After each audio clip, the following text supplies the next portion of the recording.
Happy New Year! I'm Shpani, this is the Curly Bookworm, and I review books here, and I also talk about curly hair. But today I want to talk about the worst books in 2017. Now, a couple of things to note here are that one is this is completely my opinion, so don't go crazy and think that it's God's word. The second thing that you should know is that I read these books this year, but it's not necessarily books that were published this year, and they're in no particular order, and that's basically the third thing that you should know. The first book that I'm going to talk about is the Court of Thorns and Roses series. This is Sarah J Maas's series, which has A Court of Thorns and Roses, A Court of Mist and Fury, and A Court of Wings and Ruin. The third book, which is A Court of Wings and Ruin, was just unbelievably disappointing for me. I felt like she was bored with the world. I felt like she was bored with everything that she was doing and writing, and all the characters were bored with playing characters, and it was just like bizarre to me. The first book was alright, and the second one was really good. But the third book, on the other hand, oh my god, it was just lazy. It was so bad that I basically have almost decided to not follow this series. I don't know if I'll change my mind, but I hated this book. The second book that I was kind of disappointed by is Traitor's Blade. So this book was about a legion of people, basically warriors who had been forgotten, and they were fighting to come to their way back. And the main character, he was kind of boring. His best friend was funny. The world was dreary. The narrative was just loose. The characters were not developed. It didn't do it at all for me. There was a lot of action, but it was just action, like mindless. There wasn't anything attached to that in any sort of, I don't know. It was just, this did not work out for me. The third book that I want to talk about today is Perks of Being a Wallflower. I know that I'm going to get a lot of hate for this because there are such huge book lovers of this book, but it did not work out for me. Perks of Being a Wallflower is about a boy who's different, and he has these two friends that he makes in school in the beginning of the school year. I think he's in his junior year, if I'm not wrong. And how that sort of friendship goes and what happens in that 1 year of his life and so on and so forth.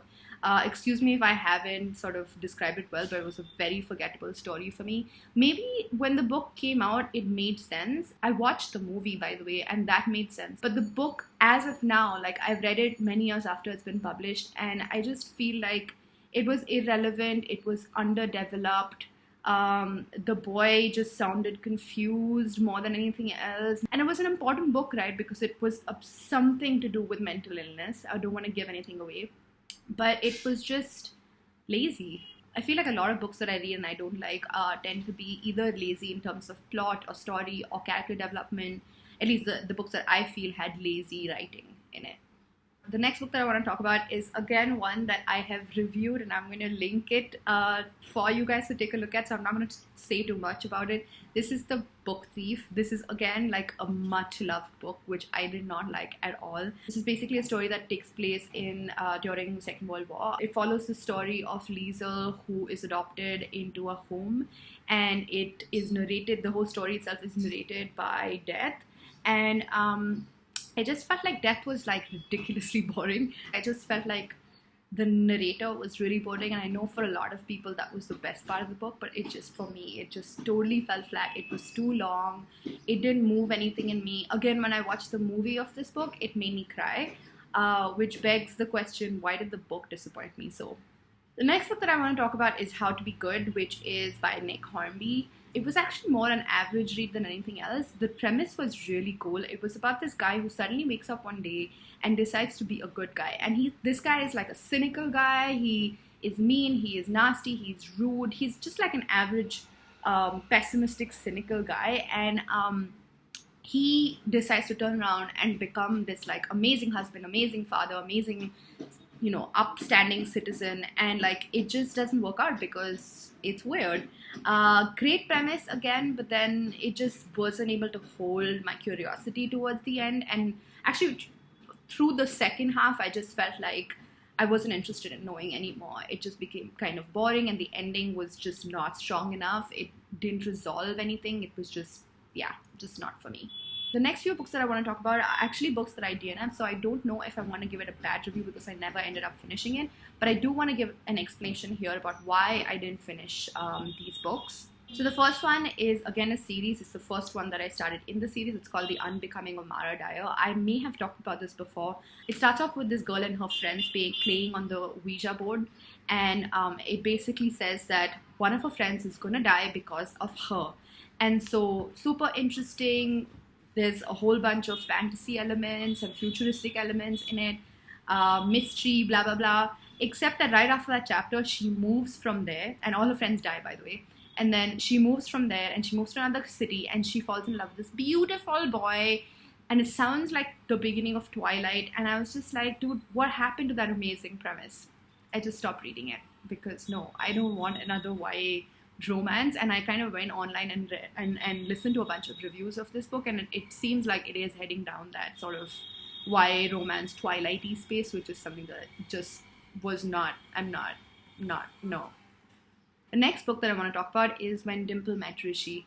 This is a book that BookTube was raving about this year. Again, downloaded this on my Kindle, started reading it. I was just cringing through the first 50 pages. I was just like, shut up. It's such stereotypes. And like, I am Indian, and the book has two Indian American protagonists.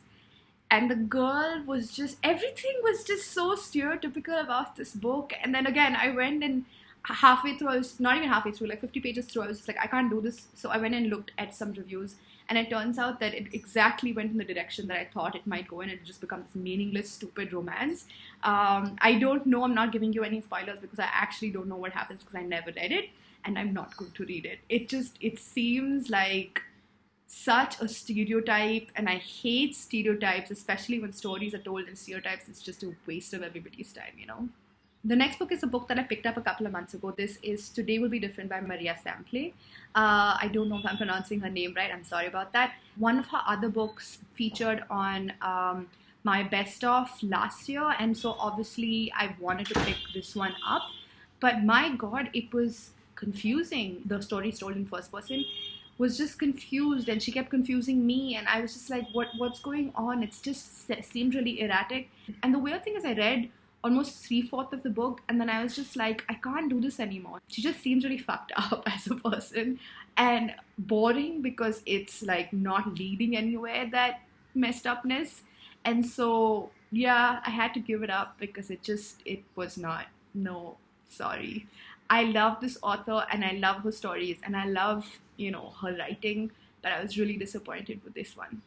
So that brings us to the end of everything that I read, was disappointed with and upset with and sad about not getting the most of, and like didn't finish or whatever. That's my list for you. I just want to leave you with this thought, which is that books are very, very subjective things, and stories are very subjective. So don't be completely jaded by what I've said. Go look up more reviews if you feel like, and then make a decision about whether you want to read any of these books.